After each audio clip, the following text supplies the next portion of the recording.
അപ്പോൾ ഇന്ന് കുഞ്ഞൊരു ഈവനിങ് വ്ളോഗാണ്.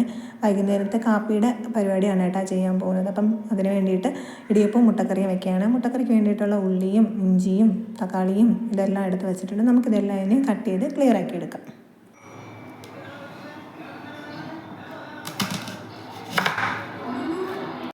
സവാളയെല്ലാം ഞാനിങ്ങനെ കീറി കുഞ്ഞായിട്ട് അരിഞ്ഞെടുത്ത് കേട്ടോ. എന്നിട്ട് ഇഞ്ചിയും വെളുത്തുള്ളിയും എല്ലാം പേസ്റ്റാക്കി എടുത്തു. സവാള എല്ലാം അരിഞ്ഞ് ഞാൻ പാനിലോട്ട് ഇട്ട് അത് ജസ്റ്റ് ഒന്ന് വശണ്ട് വരുമ്പോൾ അതിലോട്ട് നമുക്ക് ഇഞ്ചി വെളുത്തുള്ളി പേസ്റ്റൊക്കെ ചേർത്ത് വശട്ടിയിട്ട് പിന്നെ ആണ് കേട്ടോ പൊടിയൊക്കെ ചേർക്കുന്നത്.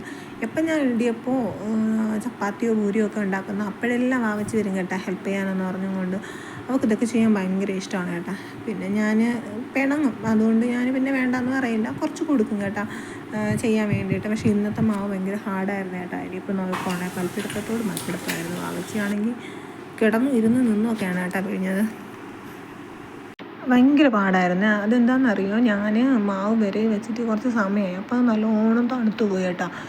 ചെറിയ ചൂടോടുകൂടെ നമ്മൾ പിഴിയുമ്പോഴത്തേക്കും നമുക്ക് പെട്ടെന്നാവും. ഇത് പിന്നെ കുറച്ച് തണുത്തപ്പോഴത്തേക്കും ഭയങ്കരമായിട്ട് ഹാർഡായി. ഞാൻ ഭയങ്കര കഷ്ടപ്പെട്ടിട്ടാണ് കേട്ടോ പിഴിഞ്ഞത്. കുറേ കഷ്ടപ്പാടിന് ശേഷം ഞാൻ പിഴിഞ്ഞെടുത്തിട്ടുണ്ട് ഗൈസ്. ആദ്യം ഞാൻ 2 തട്ട് പിഴിഞ്ഞെടുത്തേട്ടാ. പിന്നെ വാവച്ചിക്ക് കൊടുക്കാമെന്ന് വിചാരിച്ച് പിഴിയാനായിട്ട് വേറെ 2 തട്ടുണ്ട്, 4 തട്ടുണ്ടേ എനിക്ക്. പിന്നെ ലേറ്റ് ആയാലും കുഴപ്പമില്ലല്ലോ, അത് നമുക്ക് കഴിക്കാനുള്ളത് പെട്ടെന്ന് ഉണ്ടാക്കിയാൽ. ഞാൻ വൈകുന്നേരം ഉണ്ടാക്കുമ്പോൾ പിറ്റേ ദിവസം രാവിലെ ഇത് തന്നെയാണ് കേട്ടോ എടുക്കുന്നത്. 2 തട്ട് രാത്രി എനിക്ക് ചിലവാകും, പിറ്റേ ദിവസത്തേക്ക് 2 തട്ടുണ്ടായിരിക്കും. അതിന് ഞാൻ അതിൽ തന്നെ വെച്ചിരിക്കും. പിറ്റേ ദിവസം രാവിലെ ഞാൻ ആവി കയറ്റിയാണ് എടുക്കുന്നത്. വാവച്ചിയുടെ വെയിറ്റിംഗ് ആണ്. ഇതാ കണ്ടില്ലേ, എപ്പോൾ കിട്ടും എന്ന് പറഞ്ഞിട്ട് കാത്തിരിക്കുകയാണ് കേട്ടോ പിഴയാൻ വേണ്ടിയിട്ട്. പിന്നെ ഇതൊക്കെ ഇഷ്ടമുള്ള കാര്യമാണ്. മുട്ട ഇനി കറിയിൽ മുട്ട ഇടണം എന്ന് പറയും. ഇടാൻ സമയമാകുമ്പോൾ ഞാൻ വിളിക്കും കേട്ടോ. അപ്പോഴത്തേനും വന്ന് മുട്ട ഇട്ടിട്ട് പോകും. അങ്ങനെയുള്ള കുഞ്ഞു കാര്യങ്ങളൊക്കെ ചെയ്യാൻ ഭയങ്കര ഇൻട്രസ്റ്റാണ്. ഇതാ കണ്ടില്ലേ, ഭയങ്കര പാടായിരുന്നു കേട്ടോ. പിള്ളേർക്ക് പിഴിയാനേ പറ്റുന്നുണ്ടായിരുന്നില്ല. പിന്നെ അവളെ വിഷമിപ്പിക്കണ്ടെന്ന് വിചാരിച്ച് ഞാനും കൂടെ ഒന്ന് ഹെൽപ്പ് ചെയ്ത് കൊടുത്തു. ഞാനും കൂടെ ഒന്ന് പിടിച്ചു കൊടുത്തിട്ട് ചെയ്യാൻ പറഞ്ഞു. അങ്ങനെ ചെയ്ത് കേട്ടോ.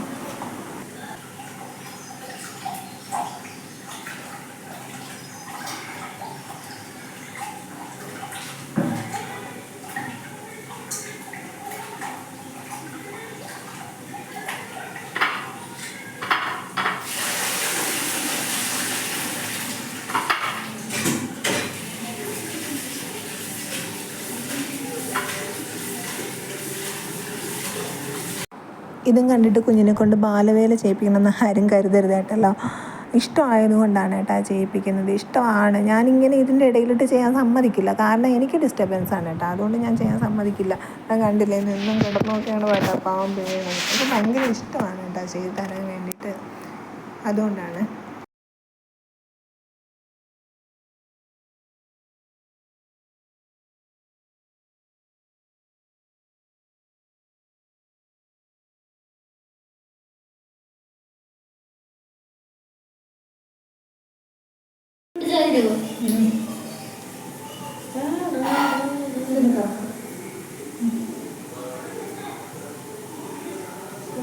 ഞാൻ ചെയ്യാം.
വ്യത്യാസമുണ്ട് കേട്ടോ. നല്ല ടേസ്റ്റാണ് കേട്ടോ. ഒരു പൊടിക്ക് ചേർത്തോട്ടാണ്.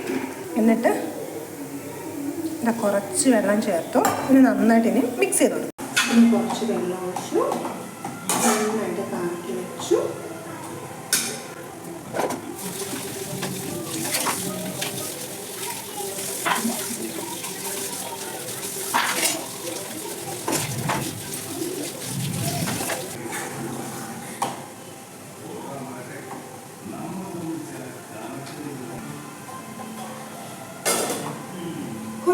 പ്രാവശ്യം നമ്മൾ വെള്ളം ഒഴിച്ച് ഇളക്കി കൊടുക്കാം. ആദ്യം ഒറ്റ സ്റ്റെപ്പിൽ നമ്മൾ ഭക്ഷണം വെള്ളം ഒഴിച്ചാൽ അത്ര ടേസ്റ്റ് ഇല്ല കേട്ടോ. പക്ഷേ ഇങ്ങനെയാണ് ചെയ്യുന്നതെങ്കിൽ കുറച്ചുകൂടെ നല്ല ടേസ്റ്റ് ആയിരുന്നു. അവസാനം നമ്മൾ മുട്ടക്കറി ഇതാ ഫൈനൽ സ്റ്റേജിലോട്ട് എത്തിയിട്ടാണ്. ഞാൻ മുട്ടയൊക്കെ ഇട്ടു. ഇത് നല്ലോണം തിളച്ചതൊന്നും കുറുകി വന്നാൽ മതി കേട്ടോ. അപ്പോൾ ഇത്രയും കറിയിൽ 2 മുട്ട ഉള്ളൂ എന്ന് ചോദിച്ചാൽ മുട്ട കഴിഞ്ഞ് കേട്ടോ. 2 ലാസ്റ്റ് ഉണ്ടായിരുന്നുള്ളൂ. അതുകൊണ്ട് 2 മുട്ട എടുത്തുള്ളൂ. 2 പേർക്ക് കൊടുക്കാം. അച്ഛനും മോക്കും മാത്രം മുട്ട കൊടുക്കാം. എനിക്ക് നെയ്യൂട്ടനും വേണ്ട കേട്ടോ. അതുകൊണ്ടാണ്. അപ്പോൾ വച്ച് കഴിഞ്ഞ് ഞാൻ അവർക്ക് 2 പേർക്കും കാപ്പി കൊടുത്തേട്ടാ.